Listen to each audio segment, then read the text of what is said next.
Hello students, कैसे हैं आप? बहुत बढ़िया। तो चलिए, आज आपके पास एक छोटा सा टॉपिक जो रह गया था डिसोल्यूशन का। चैप्टर का नाम है डिसोल्यूशन।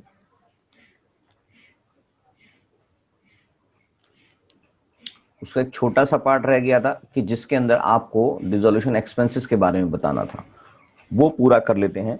तो हम बेसिकली रियलाइजेशन एक्सपेंसेस या डिसोल्यूशन एक्सपेंसेस को कैसे ट्रीट करेंगे, अकाउंटिंग उसकी कैसे करेंगे, उसके बारे में बात करते हैं।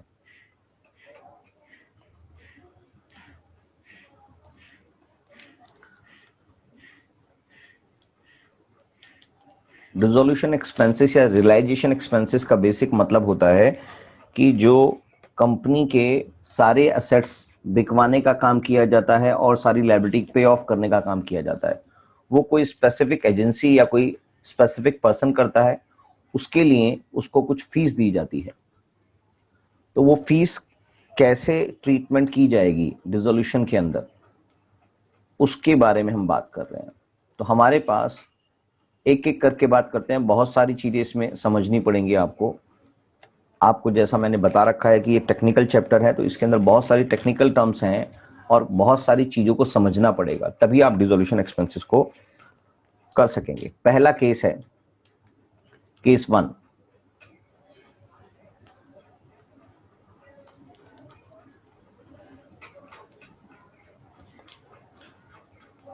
केस 1 है व्हेन रियलाइजेशन एक्सपेंसेस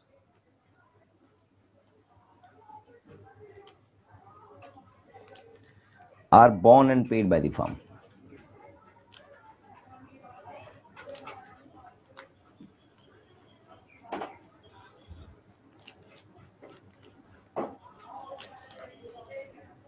यानी कि रियलाइजेशन एक्सपेंसेस बॉन्ड भी फर्म करेगी और पे भी फर्म नहीं किया है। और अगर क्वेश्चन साइलेंट होता है कि रिलेशन एक्सपेंसेस किसने पे किए हैं, कौन बियर करेगा, तो अंडरस्टूड है कि ये फर्म के ही नाम से आएगा, यानी कि यही वाला केस माना जाएगा। अगर क्वेश्चन में रिलेशन एक्सपेंसेस किसने किए हैं, कौन बॉन्ड करेगा, इस बारे में कुछ भी नहीं लिखा होता, तो ये साइलेंट है कि ये हमेशा फर्म ही बियर करेगी। तो इसके एक्सपेंसेस के जो एंट्री होगी वो क्या होगी? एंट्री होगी realisation expenses,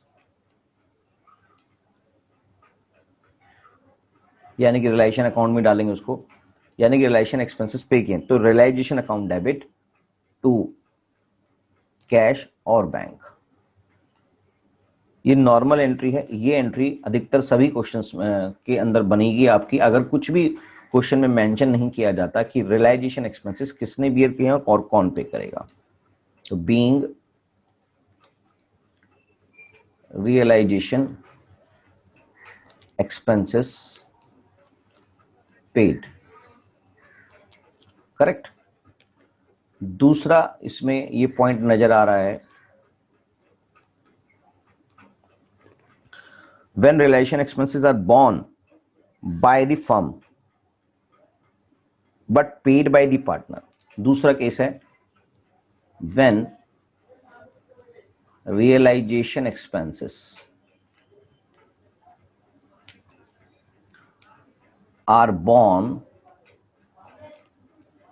by the firm and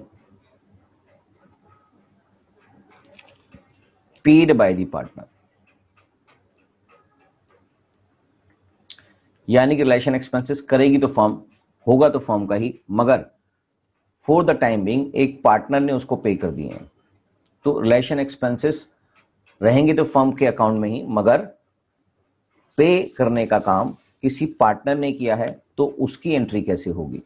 उसकी एंट्री होगी पार्टनर के कैपिटल अकाउंट को क्रेडिट कर दिया जाएगा, यानी कि पे नहीं किया है मगर पार्टनर को वो पे करना पड़ेगा, पार्टनर को पे करना पड़ेगा फर्म के द्वारा।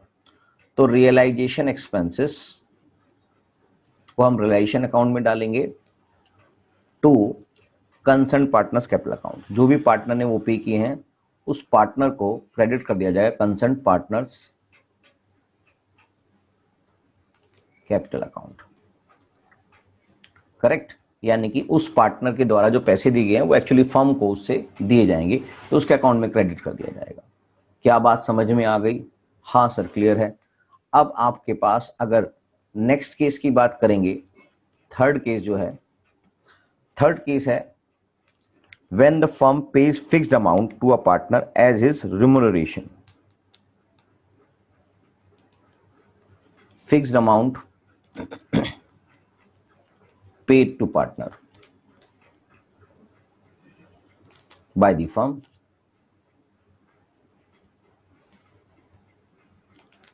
as remuneration,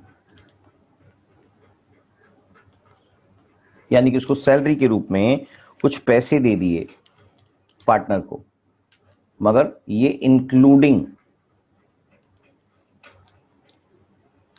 रियलाइजेशन एक्सपेंसेस है। और ये जो पैसे हैं उसको बोल के बताया गया था कि इसके अंदर रियलाइजेशन एक्सपेंसेस इंक्लूड है। Fixed amount paid to a partner by the firm as remuneration including realization expenses, सारे रियलाइजेशन एक्सपेंसेस मिलाकर उसको कुछ फिक्स्ड अमाउंट पे कर दिया गया और उसको बोल दिया गया कि you have to bear all the expenses. जो भी रिलेशन एक्सपेंसेस होगी वो फर्दर पार्टनर ही पे करेगा, मतलब एक बारी एक ही अमाउंट उसको दिया गया और उसको ये उससे डील हुई, ये उससे कॉन्टेक्ट हुआ कि आप आगे के जो भी डिसोल्यूशन एक्सपेंसेस हैं वो आप बियर करोगे। अगर कंपनी ने, फर्म ने अगर किसी पार्टनर को अपॉइंट कर दिया कि आप रियलाइजेशन का प्रोसेस करेंगे, उसने एग्री कर लिया और उससे बात हुई कि उसने 10,000 रुपए उसको रियलाइजेशन एक्सपेंसेस के रूप में दिए जाएंगे, सारा उसका मेहनताना मतलब उसकी सैलरी और जो भी कुछ उसके एक्सपेंसेस बियर होने उसमें, और बोल देगा कि जितने भी एक्सपेंसेस होंगे आप बियर करोगे, और पार्टनर ने उसको एग्री कर लिया। अब उसको वो चाहे रियलाइजेशन एक्सपेंसेस के रूप में 1,000 रुपए खर्च करे, 2,000 रुपए खर्च करे, 10,000 रुपए खर्च करे, 2 लाख रुपए खर्च करे, 10 लाख रुपए खर्च करे, उससे फर्म को कोई लेना देना नहीं है। फर्म ने उसको जो भी पैसे दे दिए वो एज इट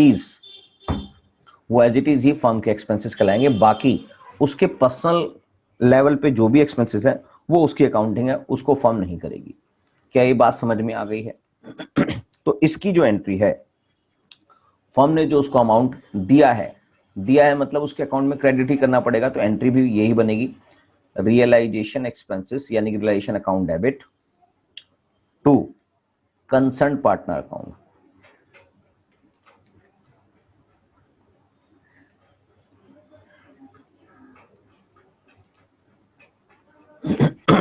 क्या बात समझ में आ गई?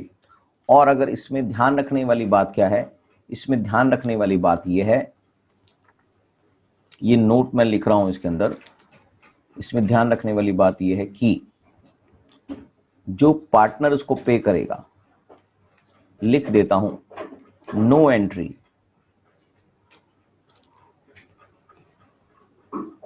For realisation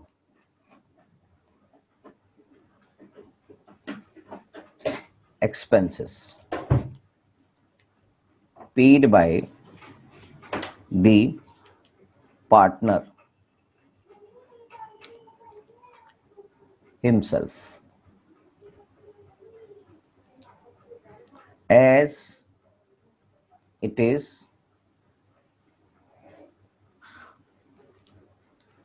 his personal accounting।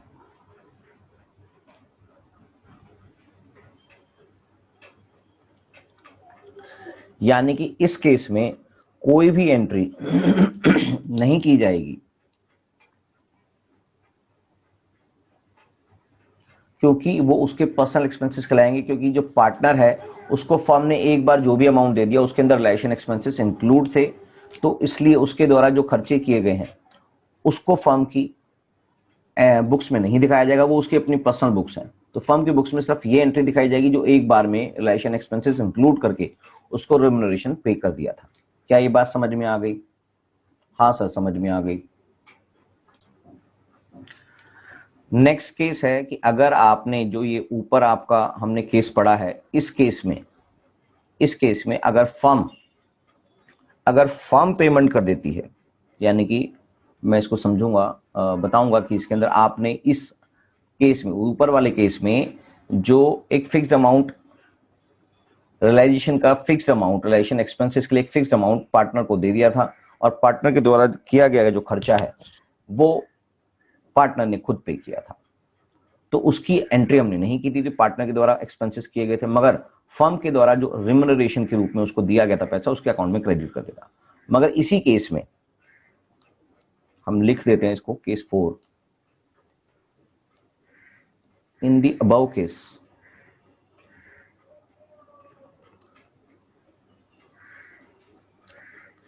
if expenses are paid by the firm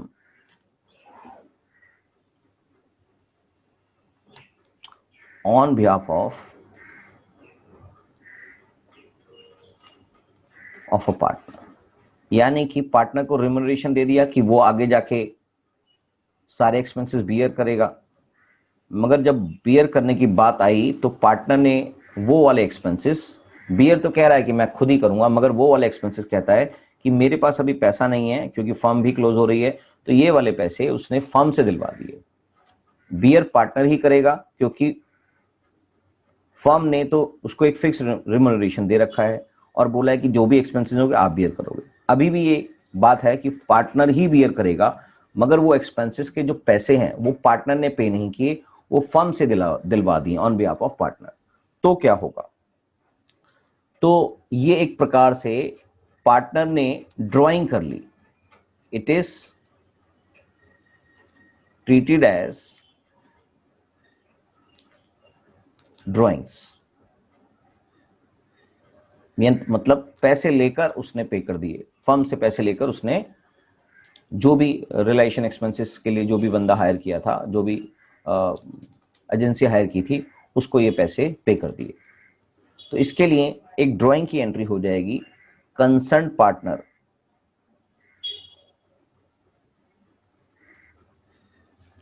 capital account debit to cash और बैंक।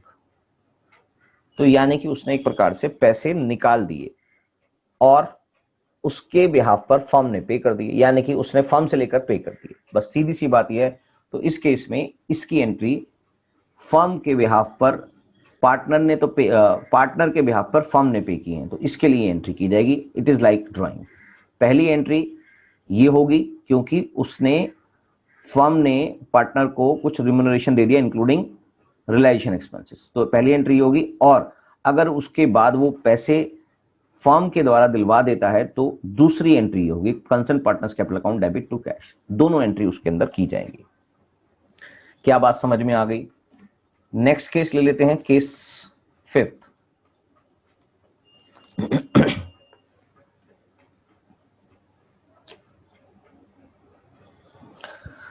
केस है when the firm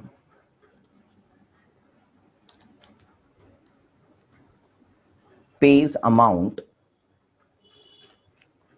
to a partner as his remuneration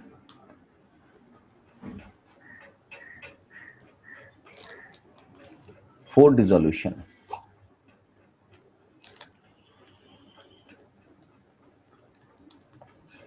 of the firm, but dissolution expenses are borne by firm। मतलब इस case में दोनों चीजें firm ही beer कर रही है, यानी कि फर्म ने पार्टनर को डिसोल्यूशन की प्रोसेस करने के लिए कुछ रिम्यूनरेशन दे दिया और साथ में ये भी बोला गया कि आप डिसोल्यूशन की प्रोसेस करो और डिसोल्यूशन की एक्सपेंसेस के रूप में जो भी आप खर्चा आगे बियर करेंगे उसको आपने नहीं देना, उसको फर्म ने देना है, यानी कि it is borne by the firm. तो डिसोल्यूशन की प्रोसेस यानी कि जो एजेंसी डिसोल्यूशन का प्रोसेस कराएगी उसको ढूंढने का काम, उससे कॉन्ट्रैक्ट करने का काम, उससे सारे लाइजन वर्क जो करने का काम है वो सारा का सारा एक पार्टनर करेगा, और उसके ऊपर जो एक्सपेंसेस आएंगे उसके लिए उनको एक फिक्स अमाउंट रिम्यूनरेशन दे दिया, और साथ में जो डिसोल्यूशन करने वाली एजेंसी पैसे लेगी डिसोल्यूशन कराने के, उसको फर्म पे करेगी, यानी कि दोनों एक्सपेंसेस फर्म पे कर रही है। इस केस में पहली एंट्री तो ये हो जाएगी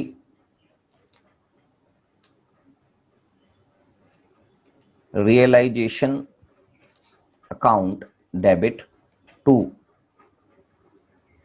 कंसर्न्ड पार्टनर कैपिटल अकाउंट। ये जो एंट्री है ये बेसिकली एंट्री हो रही है being remuneration payable to partner, यानी कि जो भी रिम्यूनरेशन है वो पार्टनर को देने की बात जो है वो उसको दे दिया, यानी कि उसको पेबल था उसको क्रेडिट कर दिया, तो इस केस में वो अमाउंट तो उसकी तरफ से हो गया। मगर इसके अंदर एक दूसरी एंट्री और होगी, पहली एंट्री ये होगी और दूसरी एंट्री जो होगी, इसको ए भी लिख देते हैं, वो रिम्यूनरेशन एक्सपेंसेस जो डिसोल्यूशन एक्सपेंसेस जो फर्म बियर करेगी उसके लिए भी उसकी एक अलग से एंट्री करनी पड़ेगी, रियलाइजेशन एक्सपेंसेस यानी कि अकाउंट डेबिट टू कैश और बैंक। ये दोनों एंट्री की जाएंगी क्योंकि उसने दो जगह पेमेंट की है, पार्टनर को रिम्यूनरेशन दिया है और रिलेशन एक्सपेंसेस को भी बियर किया है। तो इसके लिए एंट्री बनेगी being expenses on dissolution paid by the firm. तो ये दोनों एंट्रियां की जाएगी। क्या बात समझ में आ गई है? तो यही नॉर्मल केसेस हैं, बस एक छोटा सा और केस रह गया है। केस 6 होता है। केस 6 में है कि डिसोल्यूशन एक्सपेंसेस एक पार्टनर ने पे किए हैं जबकि बियर किसी और को करने थे, यानी कि when realisation expenses are to be borne by one partner, say X, and paid by another partner,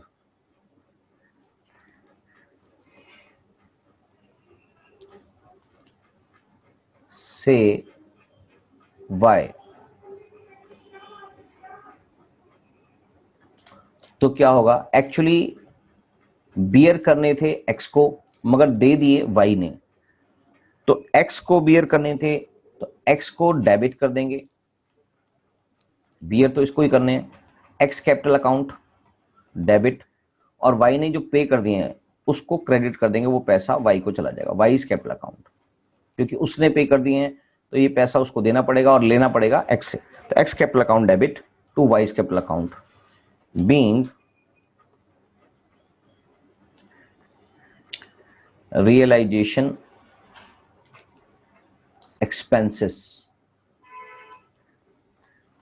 to be borne by X and paid by Y। क्या ये बात समझ में आ गई है? तो रियलाइजेशन के जितने भी केसेस थे, आप यही टोटल केसेस हैं, इनको दोबारा से देखेंगे, समझेंगे, तो आपके पास कोई भी दिक्कतें, कोई भी परेशानी नहीं होगी। डिसोल्यूशन से संबंधित 6 के 6 केसेस मैंने आपको करा दिए हैं। तो सारे केसेस के हिसाब से कोई भी केस आता है तो आपको उसको समझकर, उसकी टेक्निकल लैंग्वेज को समझकर आपने एंट्री करनी है। तो बस इस वीडियो को आप दोबारा देखेंगे तो आपको बिल्कुल क्लियर हो जाएगा, कोई दिक्कत नहीं आएगी। इसके अंदर और कुछ भी नहीं है, पूरा रियलाइजेशन का चैप्टर मैंने आपको कंप्लीट करा दिया है। सारी जितनी भी जनरल एंट्रीज के थ्रू एंट्रियां करनी थी वो सब समझा दी हैं। बस आपको ये ध्यान रखना है कि अगर कोई क्वेश्चन ऐसा आता है जिसके अंदर आपको कोई पुरानी बैलेंस शीट गिवन नहीं होती मगर उससे रिलेटेड डाटा गिवन होता है, तो आपको एक मेमोरेंडम बैलेंस शीट बनानी पड़ेगी, जिसमें से आपको या तो कोई असेट्स निकालनी पड़ती है, यानी कि जो असेट्स की वैल्यू नहीं दे रखी होती है तो बैलेंसिंग फिगर बैलेंस शीट के अंदर सन्ड्री असेट्स के रूप में दिखाई जाती है और उसी को हम रियलाइजेशन अकाउंट में चढ़ा देते हैं। तो वो आप कर लेंगे, उस डाटा में कोई ऐसी दिक्कत नहीं है, एक दो क्वेश्चंस करेंगे तो आपको समझ में आने लग जाएगा कि वो बैलेंस शीट कैसे बनेगी। मेमोरेंडम बैलेंस शीट का मतलब है उससे। तो चलिए, आपको ये क्वेश्चन चैप्टर खत्म हो जाता है, नेक्स्ट चैप्टर अगली क्लास से स्टार्ट करेंगे। तब तक के लिए bye bye, tata, thank you.